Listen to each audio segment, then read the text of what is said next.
Today, I am going to draw a hammer. So, let's get started. First, add the claw. On one end, draw a curved line that extends out and curves back. This will form one side of the hammer's claw. Then, draw a curved line.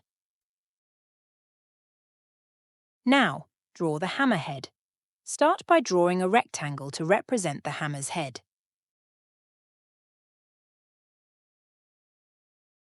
Then draw a curved line and attach both lines at the end.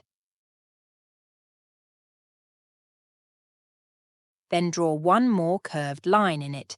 This will be the top part of the hammer. Now draw the handle. Draw a long, narrow rectangle extending down from the bottom of the hammer head. The handle should be about 3 to 4 times the length of the hammer head. Now, refine the shape. Go over your drawing, refining the shapes and ensuring the lines are straight and smooth. Use a ruler if needed for accuracy.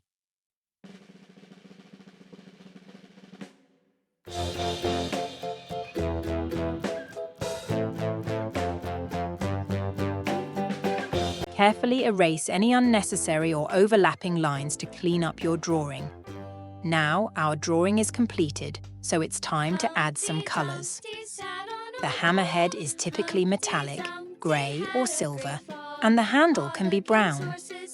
Don't forget to like, comment and subscribe for more art tutorials for kids. By following these steps, you should be able to draw a detailed and realistic hammer.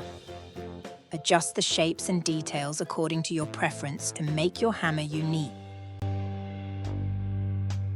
Humpty Dumpty sat on a wall. Humpty Dumpty had a great fall. All the king's horses